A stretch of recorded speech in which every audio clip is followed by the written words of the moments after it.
Pickings. We're joined by Jaime and Nadine Fanlo, Hello. the head honchos of Pedro Brewcrafters, and we're also inside their amazing bar. So you Yeah. guys just opened just a couple months ago, right? 2 months ago. Sure did. Congratulations. Yeah. Thank you very much. So the reason I brought you here, you are creatives. You guys are doing something that not a lot of Filipinos, well, they may or may not be aware of craft beer, but you guys are one of the few that are doing it in the Philippines. We want to know here in Creative Pickings, why did you decide to do this? Alcohol was involved in the decision.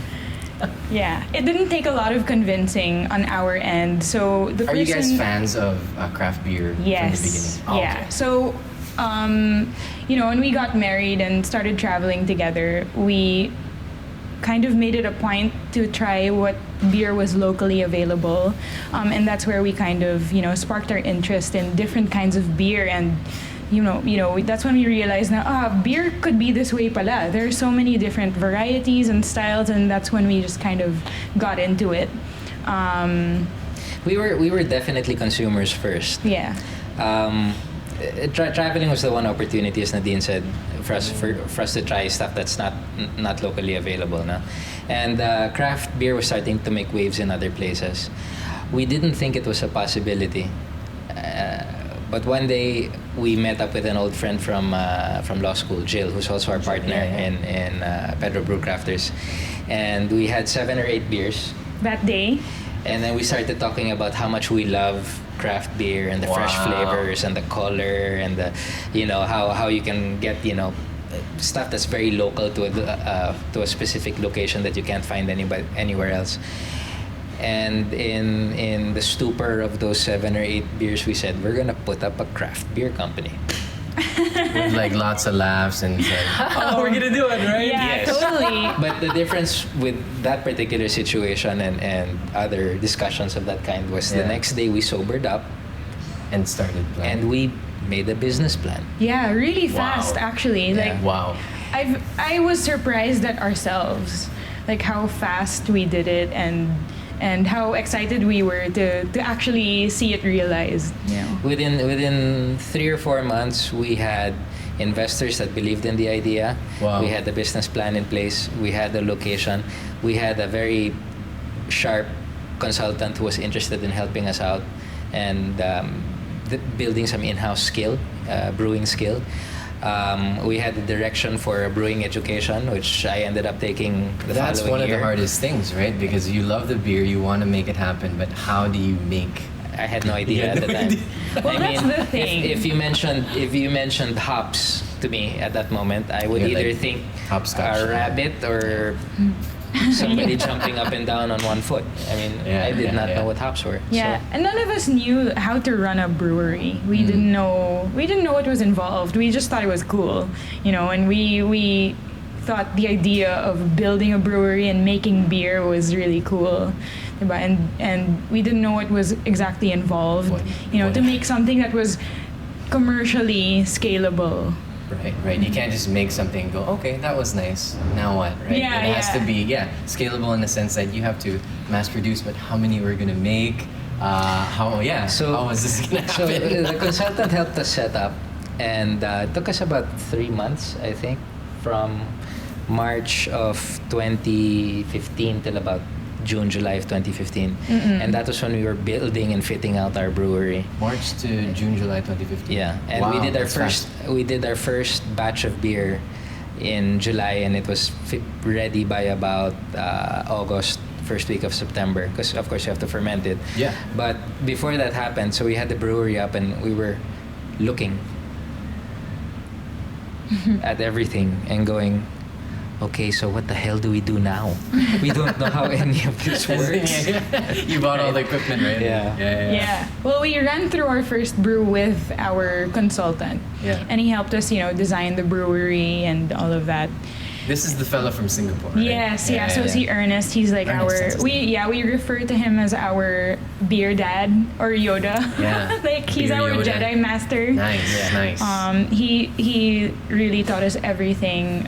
We Wow. knew up until the time that Jaime went to brewing school. So that was kind of brought about by the sheer fact that we were scared that Ernest was, leaving us. He had no more obligation to us. He did a good job of scaring us. He said, like, this Like is what any I can dad. pass on to you. This is, with this you can start, but you really need It's to still like your business, crack so a you- whip and build some in-house capacity. That's why so, you had to learn how to. How was beer school for you? so that's another funny story. Imagine we have a partner that runs restaurants and has a food and beverage background. We have a partner who's trained in culinary arts and has worked in bars and restaurants. Yeah. We have a partner who is a chef. But the one person who qualified for brewing school because he had the proper units in physics, chemistry, and biology. Because apparently you need that. You need physics For and chemistry. brewing like school. science Is you- to brew, right? It is a science. Yeah. Was the lawyer. Was the lawyer? So It's so hard. So We were this- like, don't you just like make beer? I mean, what math or science? Yeah, So yeah. you need it. You apparently Then you you just need mix it. ingredients and then you stir it up and then Yeah. just let it sit there. Yeah. Yeah. So they ended up sending the lawyer to brewing school, and then when I Wow. came back, I took on the position as full-time Head brewer brewer, for Pedro. Wow. So Yeah. you actually, I was going to ask. In fact, come to think of it, if my chemistry teacher back in high school told me that, with what I'm teaching you now, you can actually make beer, I probably would have gotten better grades. you would have tried harder. You would have been like, yes, this Yeah. is important. Yeah. Right. It would have been a Wow. 93 instead of a 77 or something like that. So actually, that makes me curious. What were you guys doing before March 2015? Before that fateful night where you guys ended up drinking this? Like, you were all professionals already at that Yeah. time. So I was managing a restaurant at the time, Seconds, and Jaime. I was a practicing attorney. I was working Wow. with a U.S. multinational, Wow. and I was negotiating contracts for their facilities management business in Asia. And do you guys still do what you're like? Do you still manage that restaurant? Do you still work as an attorney? I do have some work on the side as a lawyer, Okay. but Pedro's my full-time gig. Yeah. Yeah. I was the first to actually be asked to quit my job. To So switch yeah. completely. So I mean, we were all doing it part time. Yeah. That entire year we were building the brewery. We were all working at the brewery on the weekends. Actually building it ourselves.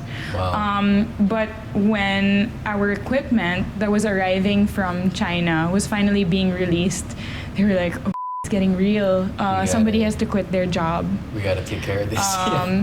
So mine was like I had to kind of, because he couldn't quit his job that easily. So I did it.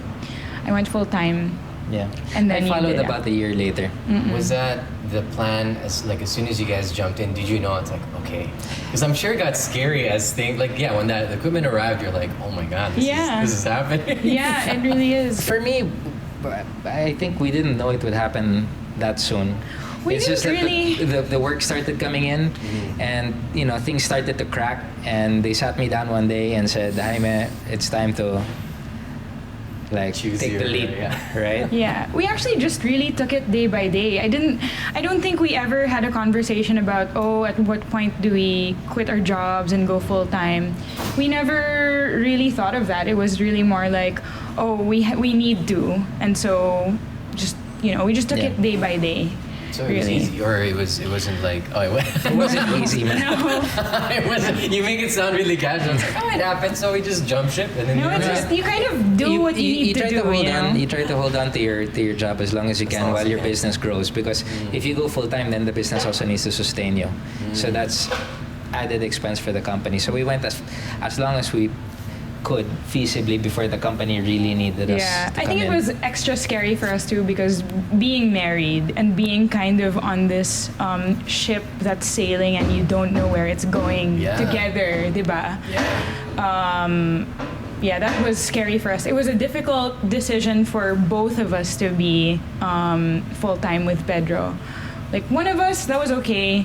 We always had somebody else Yeah, to doing. carry, yeah. Both of but- us. What? There's no safety That- net there. Tell me about that. What's it like being a couple, married couple, working together in a business? It's nice. We spend every waking moment together. That sounds sweet. Amazing. It sounds sweet. I mean, we don't have to have. We can cut this part out if you want. No, I'm just kidding. It's actually, you know, a lot of people say that, you know, that's one of the things you never do. Never work with your spouse or never work with your partner, diba? But actually, we find a lot of advantages in it because we know each other so well and we know each other's you know, psyche, like the way we think. And so when we explain why we do things, we don't really need to, you know, we don't really need to. Wow. A lot of it also involves trust because we almost immediately delineated what portions of the business she would be focusing on, what portions of the business I would be focusing on. Right. And there are parts where we report to each other, but we also trust that both of us will do, you know, the best that we can in that particular area. Right. So we don't meddle or micromanage, I think. Yeah, that's when things get That's when kind of things get tricky. hairy. You have to respect, you know, Early a on, we, person's role. you know, You had your fights in the beginning, and then you we realized did. you're like, Because my okay, problem now. is like in the middle of the night, I'll remember something and I'll be like, did so and so? And I'm like, shut the hell up. We're lying in bed. Yeah, I'm We're like, in bed. right. Yeah, right. Tomorrow na. You know. Yeah. So yeah, there was definitely adjustment, and you know, with anything naman there's always compromise and. Because the business doesn't stop. It will take over your life. Yes. And that's okay. But you have to work at carving out some time for you to recover. Right. Because if you try to multitask 24/7, then you do what she does sometimes fairly frequently. Yeah. And you get to the point where you're at the end of your rope, you're totally exhausted, you're panicked, and you don't know what to do first. And then I'm like, workaholic. see, Workaholic. don't you wish you kind of slept last night? But you know, that's actually an advantage, diba? Like we find that we balance each other out also. Yeah. So yeah, You it know is where to sweet in relax the more. end. Yeah. It's There we sweet. go. It works out. It's a Yeah. happy ending, guys. It's Yeah. doable. It's possible. It You is just have to doable. know when to, like, you know, Jaime, what about that? okay, later. Not right now. Got it. Roar. That's the solution. Got it. I have a question for you, Jaime, about beer crafting. So you studied. How long did you study to make beers? Well, with the consultant and then with the brewing school, about a year. A year. But it's a process of continuous improvement. I mean, Right. they kind of show you the basics. They give you a good foundation in you know, good brewing practices, quality control, sanitation, and then they guide you in the directions in which you can hone your craft. You can find more resources here. You can look to these videos. You can talk to this person. This brewery is a good example of, you know, how this is done right. You can look to these guys for best practices for, you know, hop utilization, and then you just continue to build yourself. How did you guys finalize the flavors that you have? When do you know, like, this is it? After we brewed all these samples, like, guys, this is it. Is it just your personal opinions as the partners, or how did you do it? Well, we like to brew what we like to drink. We like to brew as much as possible within style. So, for example, if you're going to brew an IPA, there are certain expectations as to bitterness and hop flavor that need to be there, Yeah. right? But we also brew what we think will do well in this country, highlighting flavors that are available in this So country. you have to also reference other beers here in Manila. what Other people beers like. and Wow. and other food choices. We were big fans of food even before we set up this business. So we have a beer that we did with 63 North. It's a collab, and our inspiration for that beer was Orange Julius. You know, the orange shake Yeah, with yeah. with Vanilla. vanilla and orange rind in it. Yep. So we have a beer that highlights those flavors. We're fans of good coffee, so you know, we thought of integrating coffee in our beer. We've played around with mango, with pineapple, with calamansi peel. That was really interesting. So you look for inspiration in other things as well to add to your brewing practices. And things about the beer that people can relate to it. Familiarity is important. Yeah. So it needs to be kind of similar, but also new. Different enough to really showcase like what craft beer or beer in general could be. It can just be so much more than what you always knew about all these years. Right. Plus, also one of the things that I think we do well is focus on the details, because brewing is a very important part of the process. But packaging the beer, cold chaining the beer, serving the beer, managing the pressure and the temperature in your tap system, all of that affects a person's experience when they're drinking it. You know, people don't think about that when they drink beer, no? They don't. think just, wasakan lang eh. But there's a lot of science in it. It is, because the right amount of head affects the expression of aroma. Wow. So they'll smell it better if you've got the right amount of head. If it's properly carbonated, then it'll feel right in the mouth. If you use the right temperatures during brewing, then you have the proper mouth feel. Wow. It affects everything. Pero I honestly believe, and kind of how we make our beers also and present it to other people. Now these things are nice to know, diba? And you can totally be as geeky as you want when it comes to beer, but when it gets to the customer or the person drinking it, they don't have to know that, and it should be able to translate na as something as simple as, oh, I like this, or oh, this tastes like this. But everyone has their own interpretation, but it can be as simple or as complicated as you want. It doesn't have to be complicated. That makes sense. Yeah. But there's a lot that goes into the prep for a glass that goes to the customer. Right. And then Whether they figure it out or not, like right? this. It's like all subconscious. Right. In one word, I would say you call it balance. You need to provide a balanced product. And they might not know what a balanced product is, but if you have one, they're more likely to enjoy it. Right. You know? You guys must have drank so much beer to get to that, that. I used to weigh 175 pounds. I am now 230. Thank you, beer. Thank you. You are a good client of your own business. This is research. This here is research. Cheers to that. Actually, the thing is, when you that's the thing. We really like food. So when you have a really nice beer, sometimes you need to pair it with something that's really tasty too. Yeah. And then it's actually refreshing to hear, when business owners actually love their own product. I don't see it often enough. But you guys obviously love what you make. I had a question for you, Nadine, about, because you're sales and marketing. Were you in charge of naming the different beers that you guys? We all kind of put our own input into. Because there's a lot of what to flair name in the it. names, right? Like, how do you name a beer? It's like naming a baby or a dog, right? Although you're sipping on something, you're like, oh, let's call this, I don't know. Alcohol was also involved in those decisions.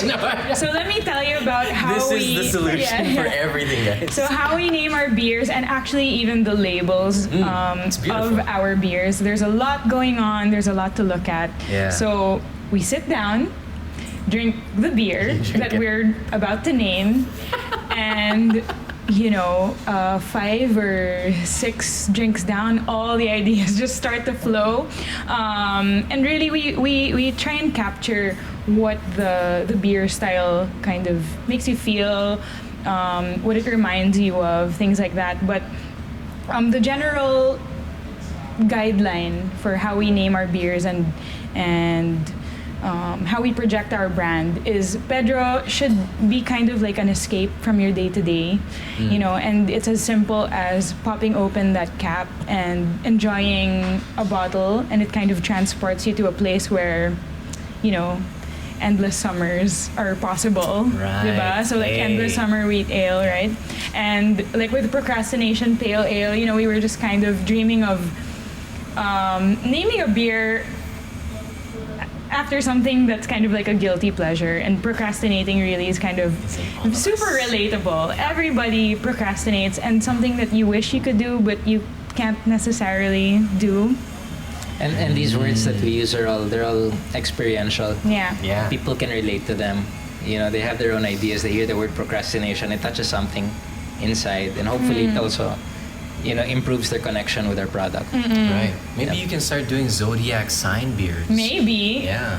that's a whole nother drunken 12 different- conversation. That's deep, man. I'm just I kidding. know. That's deep. That's deep right there.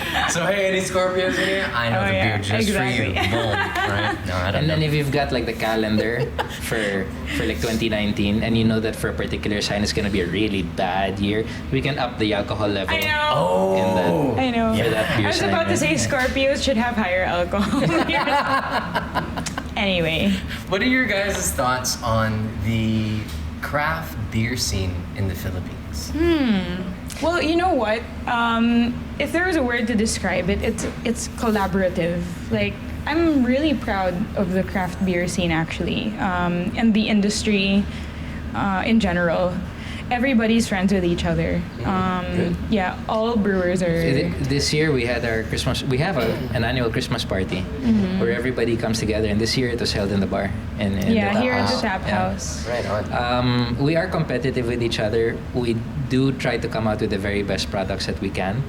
But we also help each other out, because more often than not, if you have a problem in your business, if you have a technical issue as a brewer, the person who has the best chance of being able to help you is another brewer. Is your competitor? Wow. Right? Yeah. That's interesting. So like, Yeah. we're great friends with Joey and Marco from Joe's Brew. We've done collaboration beers together. We're great friends with 63 North.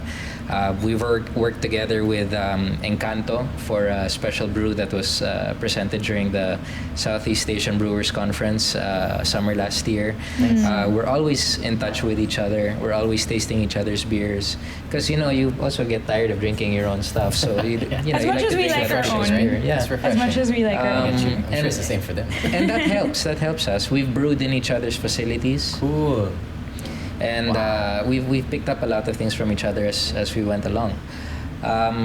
We think that the industry is growing. We think the market has a lot of potential, but it needs awareness.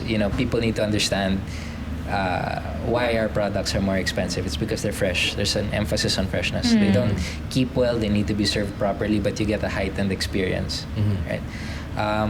They need to understand how to properly store them, how to enjoy them, and hopefully with that knowledge, we'll get a better appreciation of what we do. Yeah, Because a lot we of- really put a lot of love into it. A lot of people, I would say, or at least my circle of influence, they're kind of intimidated by the idea of craft beer. Yeah. And the big question in everyone's minds is always like, why is it more expensive? So you named a few reasons as to why Right. it's more expensive. But even the taste, it's like, okay, I know it tastes different, but beer's beer. And that's like your Right. typical consumer, or maybe I'm speaking for myself, because No, I I love mean, craft beer, but one of the true. things that hits me is, why is it more expensive? Yeah, that's true. Well, again, like what Jaime said, the emphasis really is on freshness, and another thing is the ingredients. So A good analogy that I always like to tell people is like your typical loaf of generic White American bread, white bread, would be your basic commercial beer, and then your croissant that's made daily Artisanal bread. and Yeah. sold at half price at the end of the day because they're not good the next day. That's a craft beer. And when we brew, we use whole malt. All of the sugar that goes into, we don't add corn sugar, we don't add adjuncts, we don't add corn, we don't add rice. It's all malt.